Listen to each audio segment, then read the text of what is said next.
Welcome, Magnus here, and I recently posted a video with some updates and tips for the R5. Now, today's tip is one that I definitely had to do some research for, and I wanted to give it to you guys because it's important to me. Now, have you seen videos online or people saying basically about the R5 like, oh, the files are a disaster or a nightmare to work with? Well, in this video, I wanted to talk about all the different file types and which ones edit in Premiere Pro specifically, because that's what I'm using. I got the latest version of Premiere Pro, so that's definitely important to note.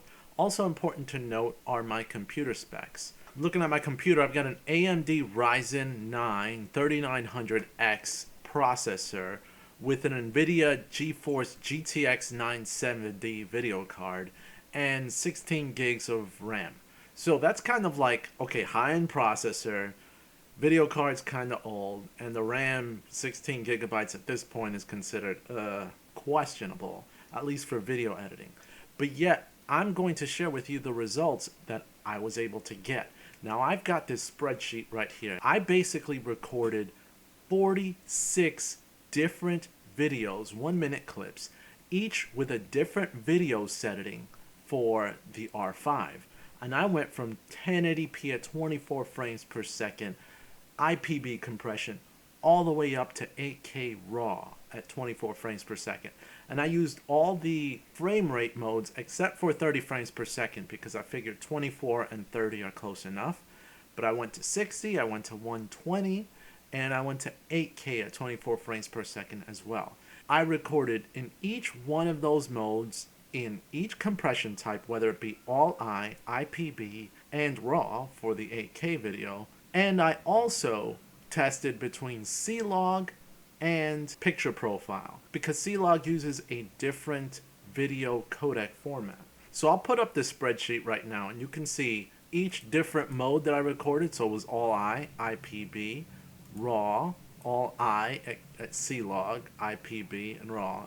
And I did it twice. I did even what happens if you turn on C-Log while you're recording RAW. Apparently there's no difference between a picture profile and C-Log when you're recording RAW, which was expected. But I decided to test it anyway because I felt it was important. So what was interesting is that a lot of people have said when you record C-Log you deal with H.265 compression and that's horrible to edit with.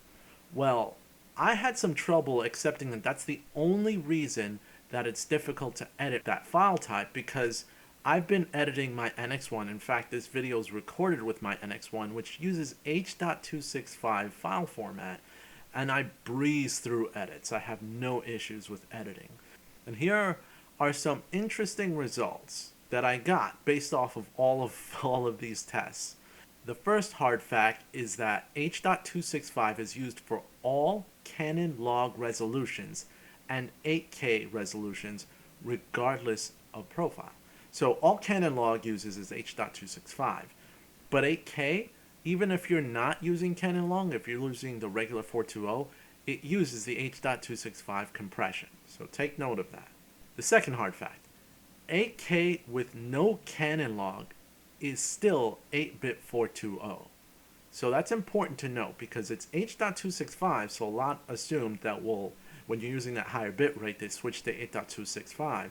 But also, that higher resolution with lower bit rate is still H.265, which is the high efficiency video codec, the one that Samsung NX1 used, and the one that's a little bit more difficult on your computer to edit.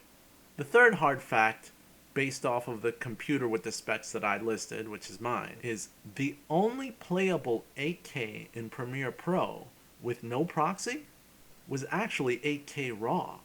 Now I did pull down the file kind of resolution for like the preview to like 1/8, so I brought it down a lot. But I can play it smoothly and actually adjust the colors pretty smoothly in Premiere Pro. And I guess it's because that version of RAW has been out for a little bit longer and Premiere has worked with it a lot better, while unfortunately other types maybe not so much.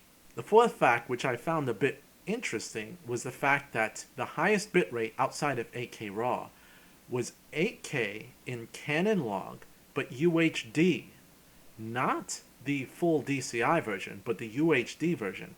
And that bitrate was 1.3 gigabits per second. So that's definitely why you would need a CF Express card to record that mode.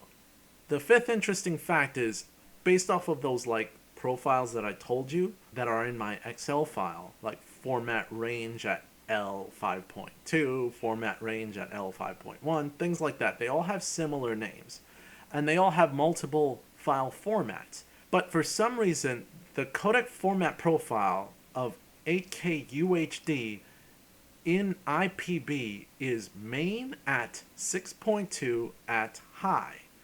And it's the only one with that profile. So it's like a particular profile name that only belongs to that one file recording format. Outside of 8K, the next highest bit rate is actually DCI 4K at 60 frames per second. And that is about a gigabit per second when it comes to the actual file. Now, recording itself, this is different from recording, because when the camera is recording a file, especially like 4K 120 frames per second, it records each frame really fast. So it's pretty high bit rate when it's recording it.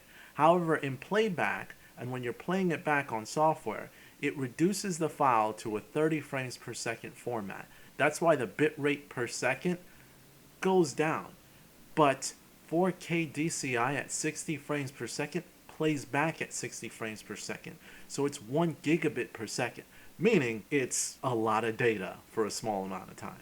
So going back to that format of 120 frames per second 4K DCI, the bit rate on that file is about 1.88 gigabits per second when it's being written by your camera. Again, definitely needs a CF Express card.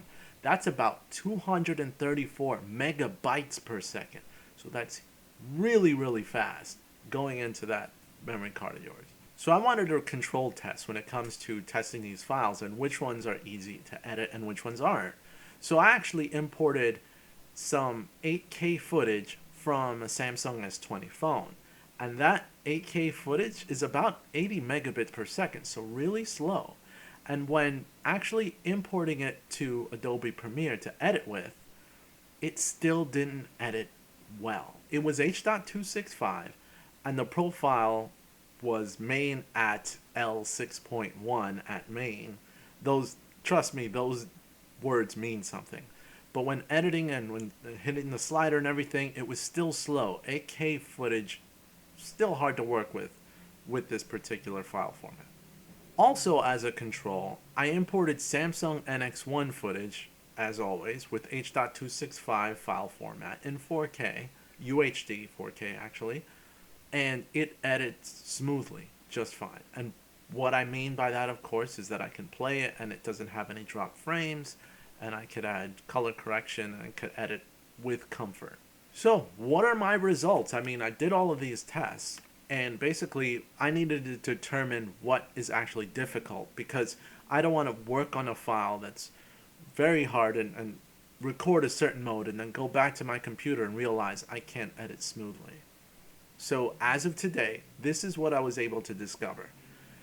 The cameras, all of the video formats, whether it's All-I, IPB, Canon log, and H.265, or H.264, no matter what the bit rate, no matter what the frame rate, edited just fine on Adobe Premiere with no dropped frames.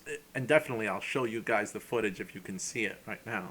However, there were file types that were not editable, and that was the 8K All-I or 8K IPB file types in whether Canon log in H.265 or a regular color profile also in H.265. It seems that that higher resolution is very difficult to edit with.